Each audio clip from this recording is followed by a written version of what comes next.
Berikut ini adalah beberapa kisah tentang karomah yang telah dimiliki oleh Sunan Ampel.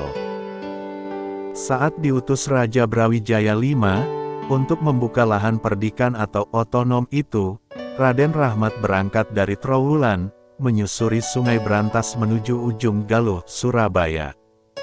Dalam perjalanan itu, dia berhenti di Sungai Kalimas. Nah, di sungai inilah beliau menunjukkan karomah yang dimilikinya. Beliau menyeberangi sungai ini tanpa menggunakan perahu atau alat apapun. Beliau hanya menggunakan peralatan seadanya. Peralatan ini berupa kayu dan batang pohon pisang, lalu dirangkai dengan tangannya sendiri. Beliau memanfaatkan sampan sederhana ini untuk menyeberang. Uniknya beliau tidak basah sedikit pun, meski sampan yang digunakan sangat sederhana, dan banyak kebocoran di sana-sini. Karomah Sunan Ampel ini membuat warga sekitar sungai penasaran, siapakah gerangan orang sakti, yang mampu menyeberangi sungai, tanpa menggunakan perahu itu. Setelah menyeberangi sungai, Kanjeng Sunan memberitahukan kepada si laki-laki yang memberanikan diri menanyakan siapakah diri beliau sebenarnya. Beliau menyarankan kepadanya agar menggunakan akalnya dengan baik, agar memanfaatkan karunia yang diberikan oleh Allah Ta'ala dalam rangka ibadah kepadanya. Dalam perjalanannya membuka lahan kosong menjadi sebuah pemukiman, Sunan Ampel bertemu dengan banyak warga yang masih belum beriman kepada Allah. Warga di sekitar daerah itu ternyata masih sangat abangan atau pengetahuan agamanya sangat rendah. Saat itu warga sekitar banyak penjudi dan penganut kepercayaan animisme serta doyan dengan namanya sabung ayam.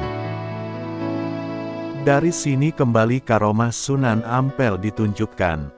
Beliau ditantang oleh warga sekitar, yang suka main judi untuk beradu ayam jago. Sunan Ampel pun selalu menang dalam pertarungan sabung ayam, karena ayam jago yang beliau miliki bukan ayam jago biasa. Terus menang dalam setiap pertandingan, membuat Sunan Ampel disegani oleh warga sekitar.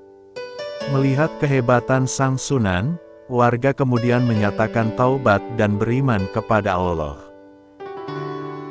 Melihat kondisi masyarakat Peneleh itu, Sunan Ampel memutuskan untuk mendirikan masjid, yang tujuannya agar merangkul mereka ke jalan yang lebih baik.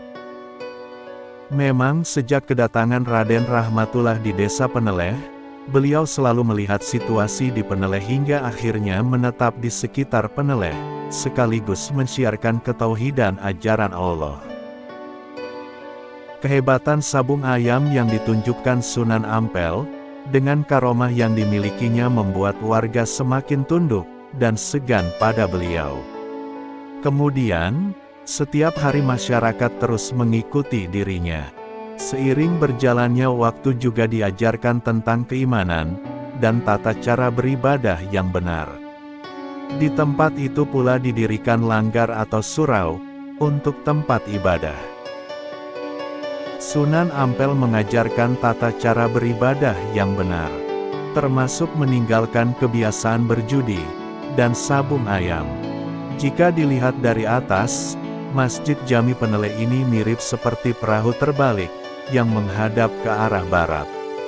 Maknanya, mengajak masyarakat, untuk beribadah sholat ke arah kiblat Mekah.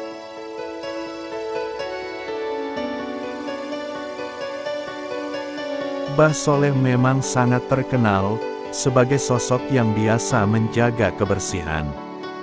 Hal itu banyak diakui teman sesama santri dan juga Sunan Ampel, gurunya sendiri. Hingga suatu hari ajal datang menjemput Mbah Soleh. Jasadnya kemudian dimakamkan di samping masjid. Sepeninggal Mbah Soleh, Sunan Ampel tak juga menemukan sosok pengganti, yang bisa serajin Mbah Soleh. Masjid jadi kurang terurus dan kotor.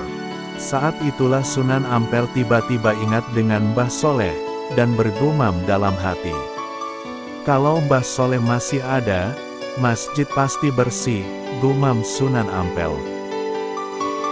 Seketika itu tiba-tiba sosok serupa Mbah Soleh muncul, dan menjalankan rutinitas yang biasa dilakukan Mbah Soleh, yakni membersihkan masjid. Tapi tak lama sosok itu meninggal lagi, dan dimakamkan di samping makam Mbah Soleh sebelumnya. Peristiwa tersebut terulang hingga 9 kali. Menurut cerita, Mbah Soleh baru benar-benar meninggal setelah Sunan Ampel wafat. Setiap meninggal, Mbah Soleh selalu dimakamkan di samping makam yang sebelumnya. Karena meninggal hingga 9 kali, maka makamnya yang ada di samping Masjid Ampel pun ada 9.